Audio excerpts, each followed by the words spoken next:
this.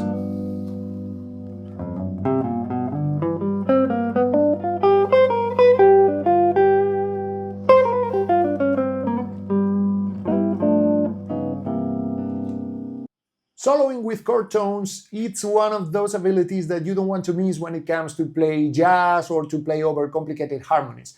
So that's the reason why today I'm going to show you an extraordinary exercise to connect two different regions in the fretboard using an extended arpeggio that will probably unlock a lot of shady areas in your guitar. So let's go. Let's start with the first chord. It would be G7.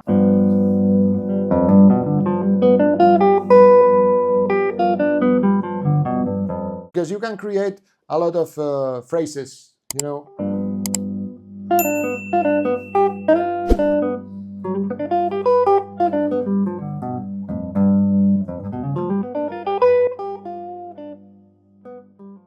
If we keep going up, we got this G here, and we need to arrive here. We got two fingers, a little jump, and the root again. The next arpeggio would be C7.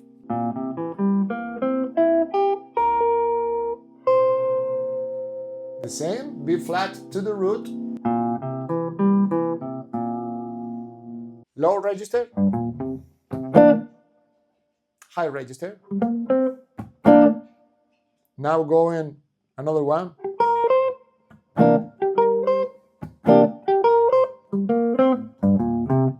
Three octaves, very useful for doing riffs, improvisation, thematic stuff, you know, different themes. It's very nice for that. In this string, it's very easy for us because we just have to move and we arrive at the fifth chord, in which we got practically the same fingerings. Practically, no, it's the same fingerings. And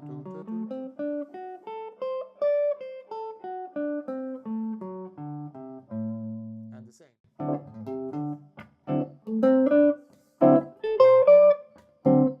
Very Kenny Burrell stuff.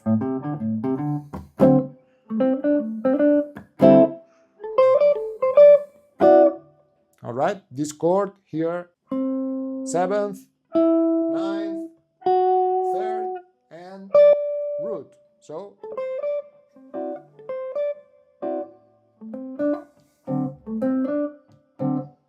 low register. All right. Now that you know the arpeggio, let's try to connect this G with this one. To do that, we just have to follow the arpeggio.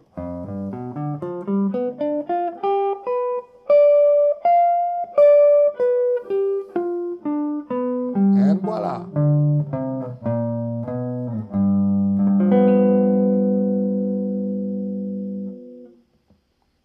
I did an enclosure here. We're going to discuss that later. But for now,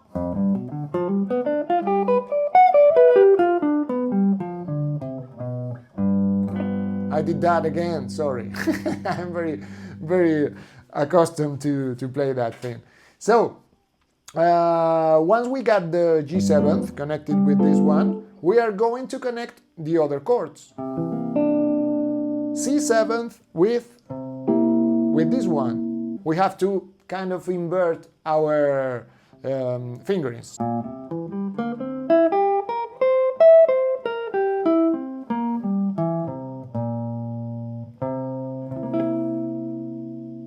Okay, and now one step up. We are in D7 and we are going to connect this one with this one. So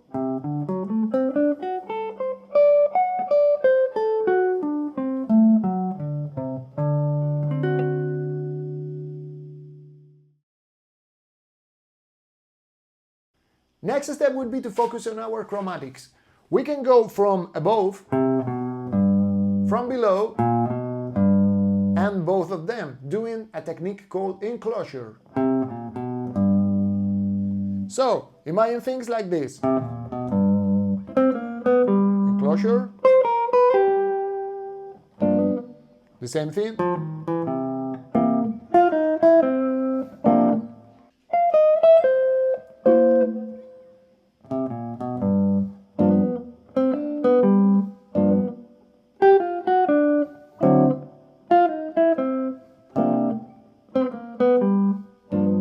Alright? This would be the more complex ornament. But we can just go...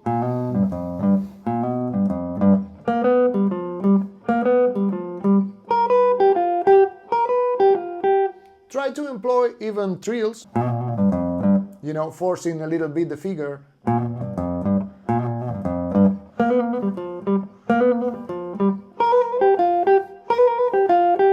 Things like that, you know, in the different chords.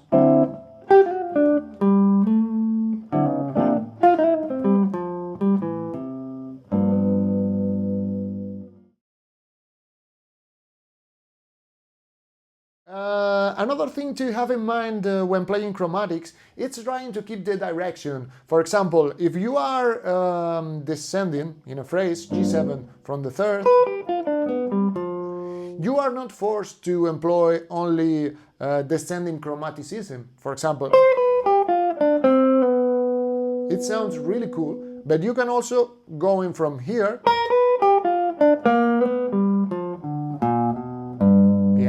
That's very, very bluesy.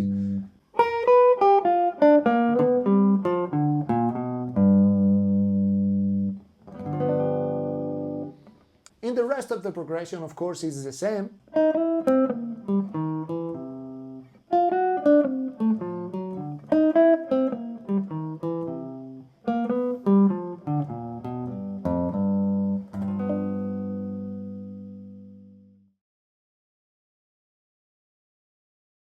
Another cool thing you can do with chromatics is build repetition. For example, things like doing in different...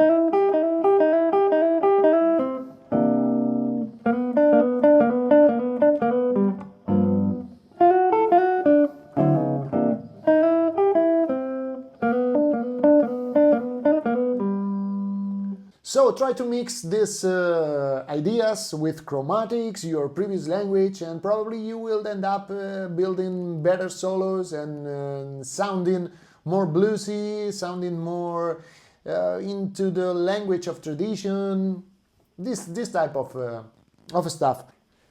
Hope you enjoyed this lesson. Thank you very much for watching. Remember, you can enroll for free in my guitar community, in which you can enjoy the PDFs from these lessons on YouTube, and also Guitar Pro files and a lot of different resources that probably you will love if you are into the art of playing jazz guitar. So hope to see you there.